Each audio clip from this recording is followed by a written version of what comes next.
Please rise for Rabbanit Shoval.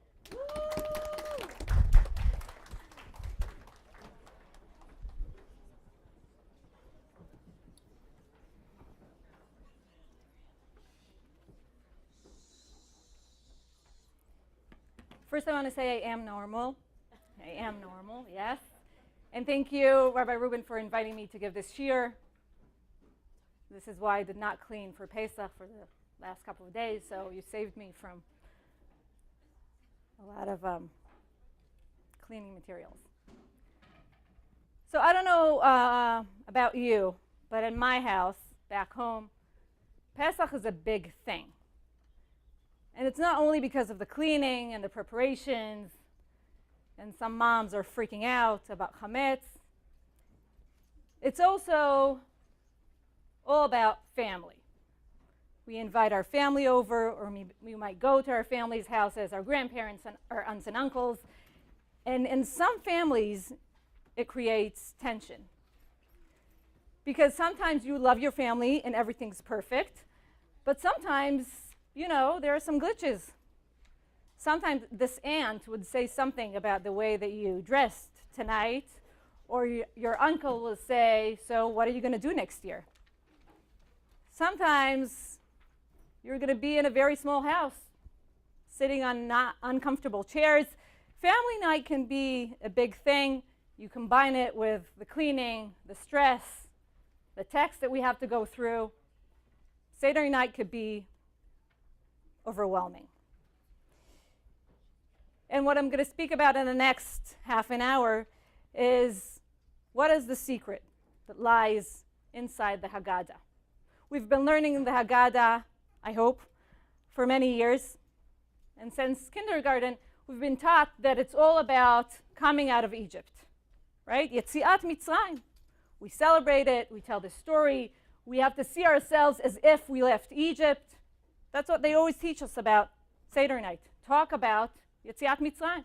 That's the story, right? The national story of being redeemed from Egypt, of slavery, coming out of Egypt. That's the story. But I'm going to let you in on the secret that lies underneath the Haggadah. Rav RKYHS, Rabbi Umori, let me in on this secret, so now I'm going to pass it on. And I'm going to show you that we have a different story that lies beneath the Haggadah, and only people who know how to really read carefully between the lines can know this secret, and now you will know the secret. And I want to ask you, if the story of Leil HaSeder, of Seder night, is all about coming out of Egypt, why don't we speak about that? Think about the text of the Haggadah. Do we talk about how they left, how they felt, what they packed? Nothing. We're supposed to talk about coming out of Egypt, but look at the text. I don't see anyone saying, this is how I felt, I was so stressed. I packed this, I packed that. I went with my parents. I wanted to see my friends. Nothing. If we want to talk about Yetziat Mitzrayim, let's talk about Yetziat Mitzrayim. But the texts of the Haggadah are sometimes confusing, sometimes weird. And I'm going to show you what lies beneath the Haggadah. And I'm also going to answer the question, why did it happen to us? What did we do to deserve so many years in Egypt of slavery, of being enslaved? Sometimes we don't see it because it was so many years before we were born, and some of us can relate to the Shoah more. But being slaves in Egypt was horrible. It was really, really hard. So what did we do to deserve it? What did we as a nation do to deserve 210 years of slavery in Mitzrayim? What was our crime? So as I said, I'm going to let you in on the secret. And if you have the sources in front of you, that's great. If not, just listen. So the first source on the source sheets bring the Maharal. He wrote in Europe in the 16th century. And he brings the obvious story that we all tell since kindergarten. And he says, why do you do the korech? He says, Zecher lePesach be'aseva, you have to recline. That's the story that we know. And he says, when you finish up, you will take the afikoman, you would wrap it in a cloth and put it on your back. Why? The Maharshal says, כך היו אבותינו הולכים עם משארותיהם צרורות בשמלותיהם. This is how our ancestors would walk with their belongings on their backs. I know some families do that. I have a friend, they all bring their backpacks to the table. They get up, they walk around the table to demonstrate Yetziat Mitzrayim. This is what our ancestors did when they had to pack and schlep everything out of Egypt. So up until now, that's the story that we've been told since kindergarten. But now I'll show you something else. Look at the Gemara in Masechet Pesachim, Daf Samich Hey. It's a very short quote. They talk about the Korban HaPesach. And the Gemara says, Kol echad ve'echad noten pischo. Each and every one of us would take the Korban, mafshil achorav, would put it on their backs. And then Rav Ilish, who's a very interesting guy, it doesn't appear many times in the Gemara, says tayaut. And even if you're an Israeli and you speak fluent Hebrew, you have no idea what that means. So Rashi says, derech socharim Ishmaelim hu zeh. Who are we mimicking? Ishmaelites, merchants. Not our ancestors, not the Jews. We're putting stuff on our backs, the korban, whatever it is, you're supposed to schlep because you're supposed to look like merchants, like Ishmaelites. Ishmaelim. Okay, remember it. Now we're going to go back to the beginning of Masechet Pesachim. Many of you learned this Gemara. Why do we search for chametz? Do you know that ceremony where you hide the chametz to your father? Some of us lose it on the way. And we have to go around the house with a candle. And the Gemara asks, so why the candle? Why? Why not do it in the morning? Why not do it earlier? What's the thing with a candle walking around the house? It looks very weird. So the Gemara says, I'll tell you why. And the Gemara brings a bunch of psukim. It's a long paragraph in the Gemara. למדנו מציאה ממציאה, ומציאה מחיפוש, וחיפוש מחיפוש. The Gemara is saying we're looking for places in the Tanakh where people were searching for things. So they bring so many psukim, and one of them talks about the story when Yosef's brothers came to Egypt. Remember that story? You read this in the source sheet. And they didn't recognize him. And he wanted to teach them a lesson. He was quite cruel to his brothers.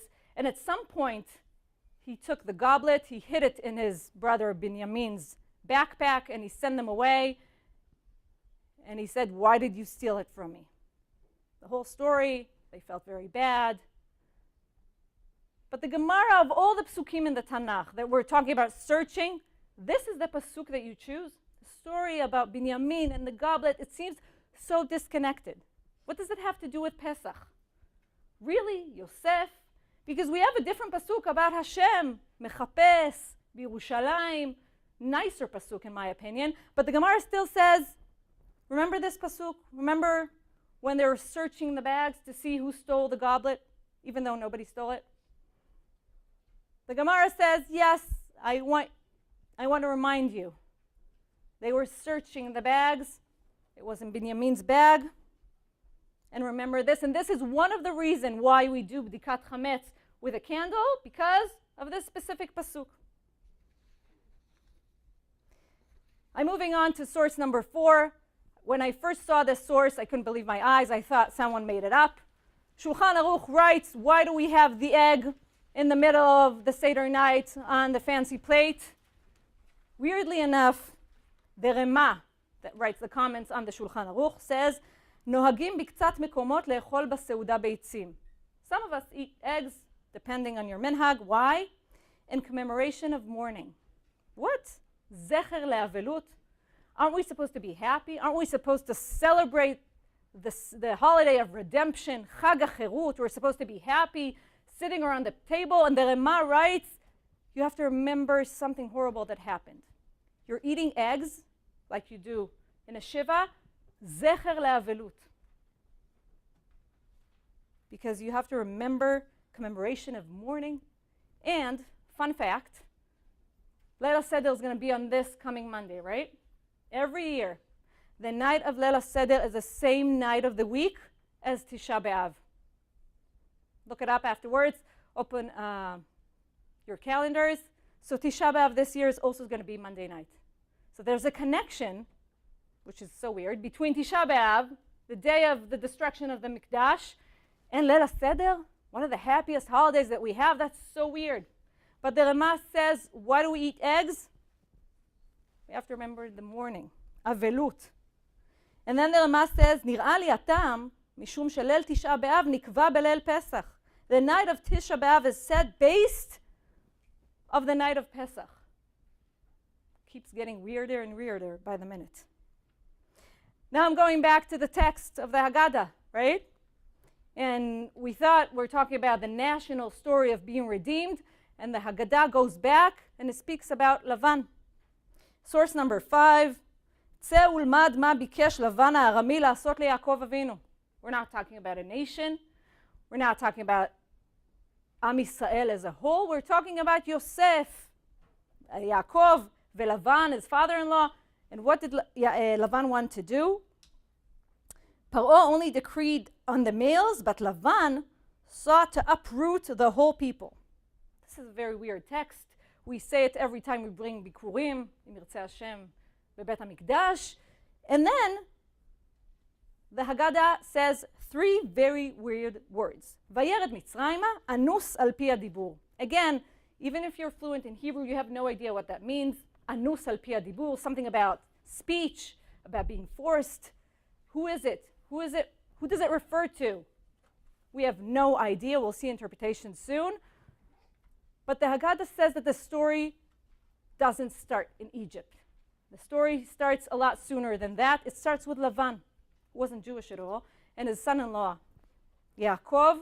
This is where the story starts. This is what we have to talk about in the middle of Leil HaSeder. And you saw in source number 6, the famous story, right? The brothers hate Yosef. He's their younger brother. They hate him. They know that his father, Yaakov, really loves him. He makes this special coat for him. And they're jealous. And you know what? I would be too. This father who loves this precious son, the son of Rachel, and the brothers look at him. And last year Rabbi Reuben said, why didn't they speak? So Rabbi Reuben said, because of the pasuk, Vayir'u oto merachok. They looked from afar. They didn't speak. They just hated him.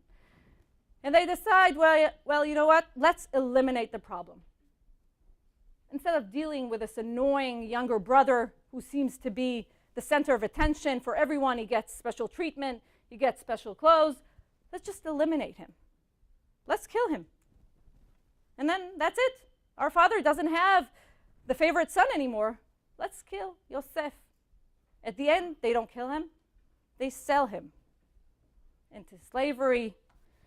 לכו ונמכרנו לישמעאלים וידנו אל תהי בו. Yehuda says, you know what?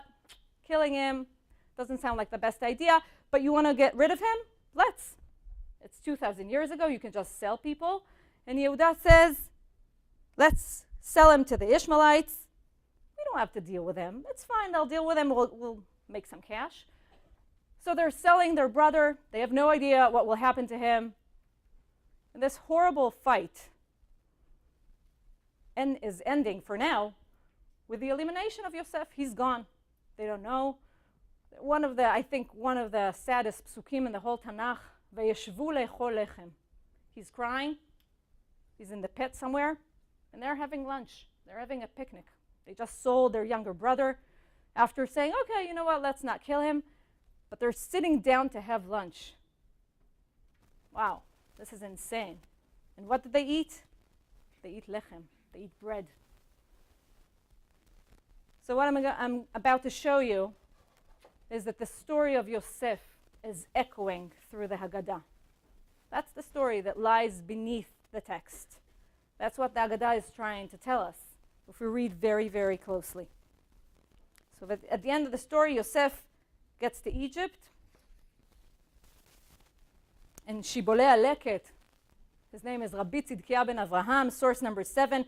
He lived in Italy in the 113 בקיצור.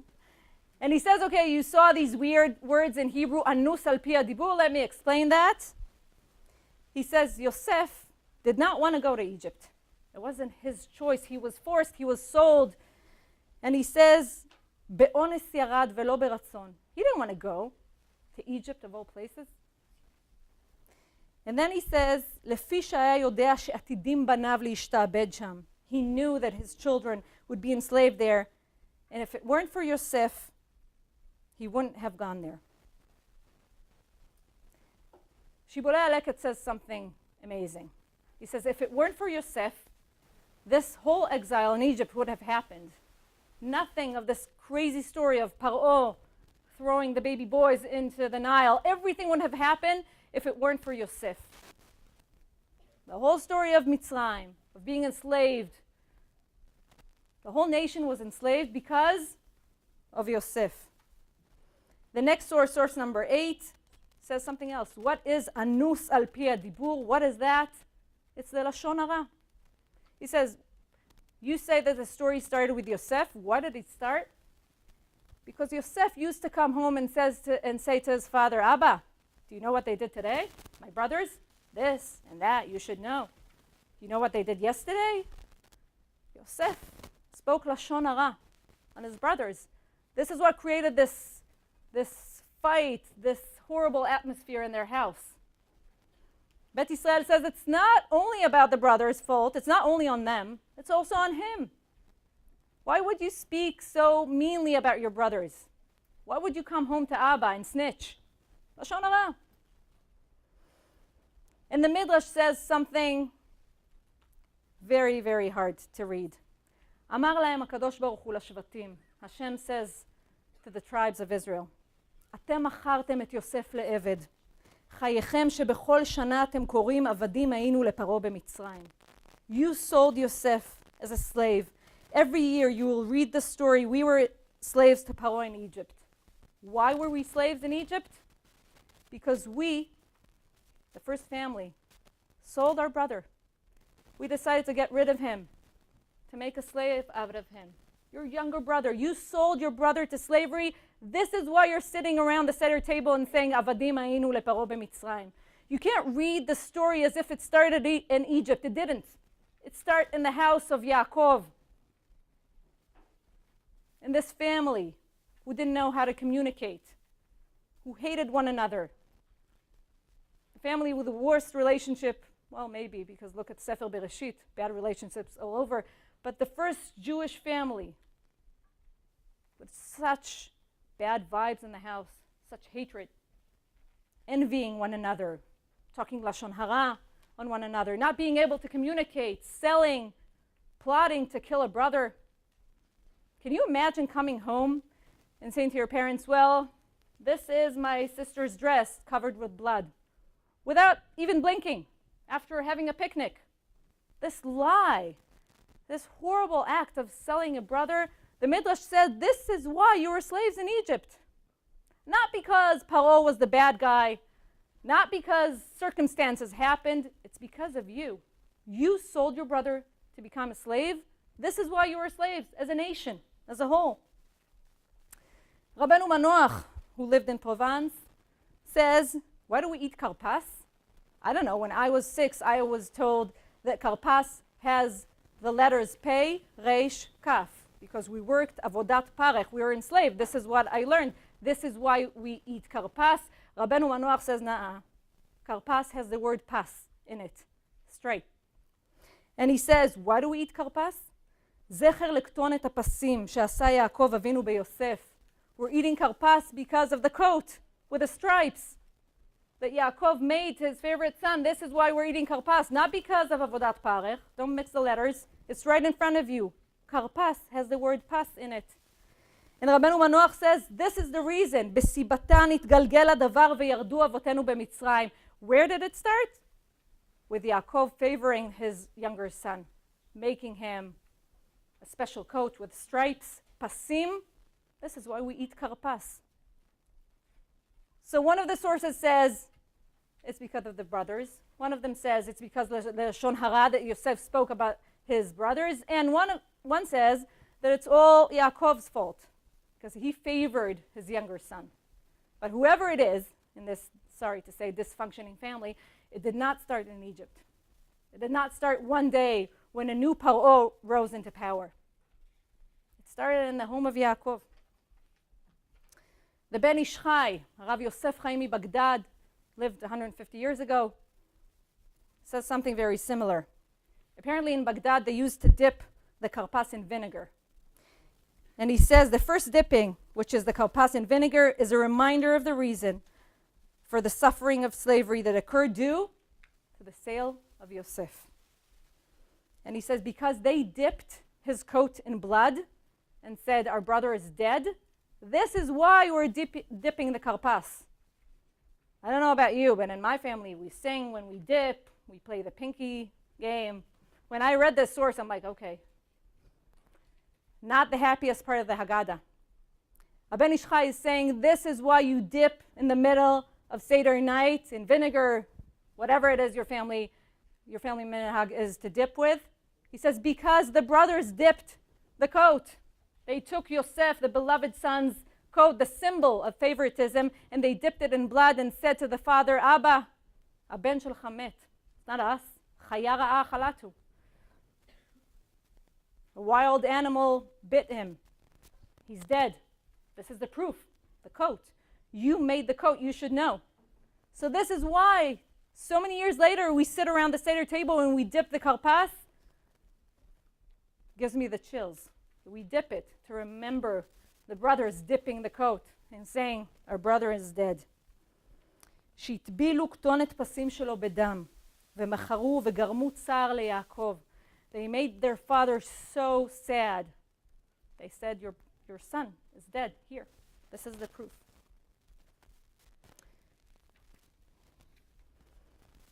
Chad Gadya, the song towards the end where everyone's tired already, and it seems like a very weird song about a cat and a dog and the whole thing. Some of us are asleep by then. But the Hagra, the Vilna Gaon, says it's encrypted. It's not just a song that we sing Chad Gadya at the end because we're happy that we're about to finish. He says, if you read very carefully, you see that this song, Chad Gadya, is about the story of Yosef and the brothers. And he says, Chad Gadya, hu ha-bechora, shelakach me'esav v'natan leYaakov. It's the birthright. V'shunra, it represents the brothers. Hashvatim shemacharu leYosef bishvil ha-bechora. It's all about the jealousy. The different characters in the song are not random animals. They symbolize Yosef, they symbolize his brothers. Kalba, hem ha-mitzrim. The Egyptians come into the story. And what the Vilna Gaon is saying is that the whole story is encrypted in this song that we sing. And this is why we were slaves in Egypt, because of what happened in this family. Echad mi yodea, the very, very famous second song. It's the dream, Yosef's dream that started everything. Remember, he has these dreams and he says to his brothers, I'm going to be queen, I'm going to be king, you're going to bow down to me. I'm an important guy. And they hate him for the dreams. It makes sense, annoying dreams. And in the RKYHS, it says explicitly, not achad asar, not 11 stars, but in the RKYHS it says, achad asar achei Yosef. Do you want to know what this song is about? Really? It's about the story of, again, the sale of Yosef, the hatred, the favoritism, making sure that the father thinks that his son is dead even though he's alive somewhere. They have no idea where he is. And the 4 cups that are very, very famous. Throughout the years, I've always learned that the 4 cups represent different psukim, vehotzeti, veitzalti, vega'alti, velakachti. It's all about the redemption, how we were taken out of Egypt, how HaKadosh Baruch Hu took us, and he will bring us to Israel. But in the Gemara of Yerushalmi, it says something completely different. It says that 4 cups have nothing to do with redemption, but they represent the 4 cups that Paro had in his hand. It says Rabbi Yoshua ben Levi said they correspond to the 4 cups of Paro. No redemption, no votzeti, veitzalti. The speaker is not Hashem. It's Paro. It's part of the story. In Egypt, wait with redemption. You have to think of what happened before, the enslavery and everything that went through with our ancestors in Egypt for so many years. And the last source is from the Haggadah of people who came from Jerba. They had a very interesting minhag. They used to pause in the middle of Haggadah and tell the story of Yosef explicitly, without hints. They would just say, okay, everybody stop. We're at page 23, and now we're going to tell the story of Yosef and his brothers. I don't know if any of you do that at home. I don't. But when I came across this source, I said, wow. They actually add some more text to the Haggadah, and they tell the story of this family. Okay, so now I showed you what lies beneath the Haggadah, the story of this family. Okay, so what are we supposed to do about this? This secret, this inner secret of the deep layer of the Haggadah. What am I telling you here? I'm telling you that the story of Leil HaSeder, the story of us coming out of Egypt, is not about Paro. It's not about the Egyptians. It's about us. The first Jewish family was torn apart because of hatred, because we couldn't speak to one another, because we wanted to eliminate a brother rather than speak to them. And sometimes families are difficult. Sometimes sitting around a Seder table, people fight about politics, about the war, about, I don't know, who to vote in the upcoming elections. We have so many disagreements when we sit around the Seder table. And a few years ago, during COVID, I had a friend of mine who said, we're not going to sit together because we have a big disagreement in our family about getting vaccinated or not. So I told her, so you're not going to sit together and Seder night? She said, no. My sister says this, I say that. We can't be together. And I told her, really? You're not going to celebrate Leil HaSeder together because of this argument? She said, yes. We can't agree on this. This is too much for us. There was a tikkun with this specific family. I don't know if you remember, but at the end of the story, the brothers said, we're sorry. They asked for forgiveness, and Yosef forgave them. But what about us? In your immediate family, in your nuclear family, you have to make sure that you take care of one another. Yeah, sometimes we fight. Sometimes your brothers and sisters annoy you. And this is how it is. When you get older, sometimes it's get more difficult. There's like money issues and relationship issues, and sometimes you live apart, and sometimes you grow apart. The story of Leil HaSeder teaches us, don't be like Yaakov's family. You have to remember this story. We do all these customs. We dip the karpas. We talk about the stripes. We walk around like Ishmaelim to remember this story. Not only the redemption of a nation, but the story of one family who was torn apart. And this is what led us to Egypt. We didn't get to Egypt by mistake. We didn't get to Egypt because of the Egyptians. We got to Egypt because of us. So with your immediate family, make sure that you're nice to one another. And also, on a national level, sometimes we are sure that we are right, the people around us, and they're wrong. We can't speak to them. They're not part of the Jewish nation. They shouldn't do this. They shouldn't do that. I think that after October 7th, we saw that we have to take care of one another as a nation and not think about what brings us apart and why should we fight, but why should we not fight? Why we should speak. The secret of the Haggadah is that the story of Yosef echoes through everywhere in the Haggadah. All we have to do is pay attention. We should be better. We should take care of our family. Chag Sameach.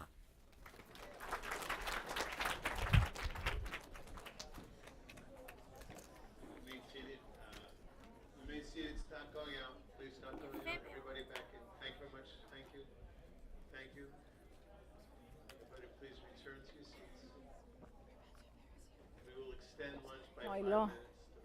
Oh, no. Please don't. Please find seats. Please, no one standing.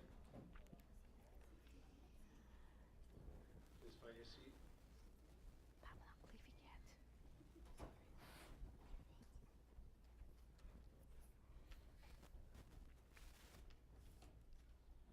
In the tradition of great Lithuanian yeshivot, which are ultimately paved the way for most of the yeshivot that you're aware of today in the world. A Shiur Klali was an opportunity for one of the great scholars of the yeshiva to present a Torah discourse. And certainly by Shabbat Hagadol, we have that same exact custom where people come together before Shabbat of Pesach to hear penetrating and important words, inspirational words around the Pesach Seder. We invited Rabbanit Shoval to give the Shiur Klali this year. We haven't done this in the past because we were blessed in our 2 years of Rabbanit Shoval's galut here in the United States to completely embedded herself and integrated into our RKYHS high school community, and has been an enormous role model, just of extreme proportions, both for the boys and the girls, to demonstrate how Torah scholarship is pervasive, how it is available, how important it is, and how transformative it is. Around 100 and something years ago, Sarah Schneer started the first Jewish school for girls, and around 70 years later, Rabbi Soloveitchik opened up the concept that Talmud should be encouraged for all female, for women's Torah study. And here we are 40, 50 years later after Rabbi Soloveitchik's first introduction of women's Torah study, and we have the pleasure and the privilege of learning from one of the great women Torah scholars of our generation. And thank you.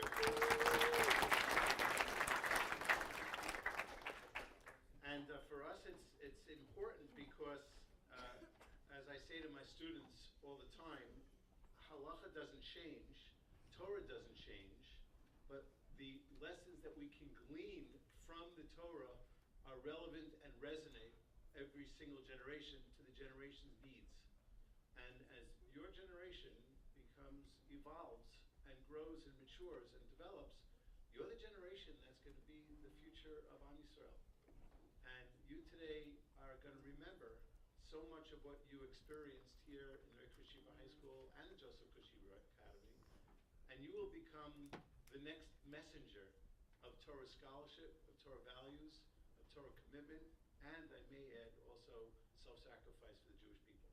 And today's message around the Haggadah is one that I hope will inspire you to look deeper when you are spending your time in Leil HaSeder. So we have two brief presentations.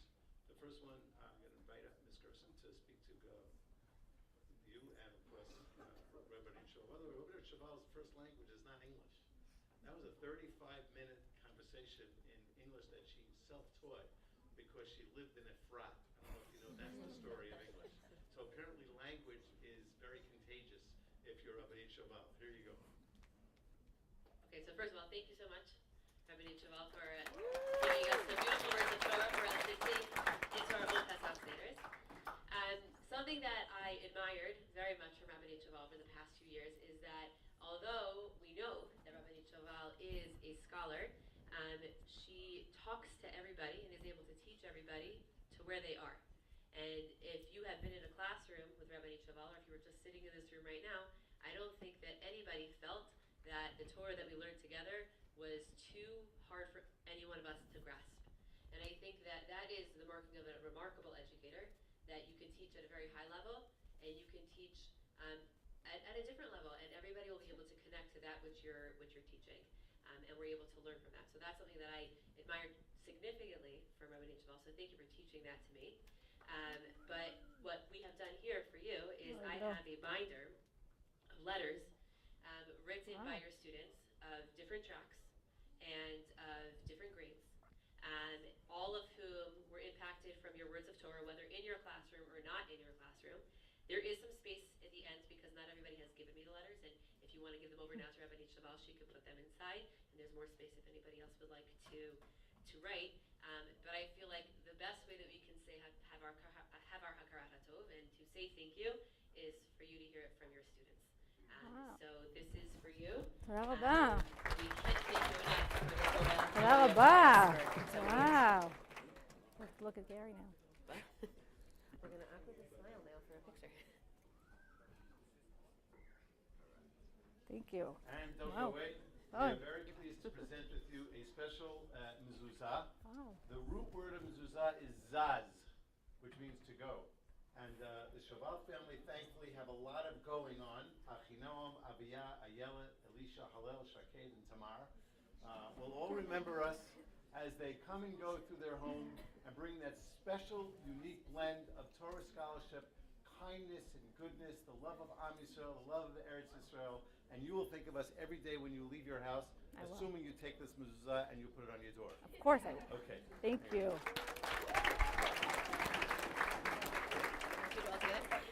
Here. I didn't know you had a son. Listen for the text so you can hear when. Sometimes I adopt a few. The box is empty. Okay. The mezuzah didn't come. You have to blame it on So myself. when no one's watching, give the box back to me. I will have it to you by tomorrow. That's great. Very fun. No one's watching.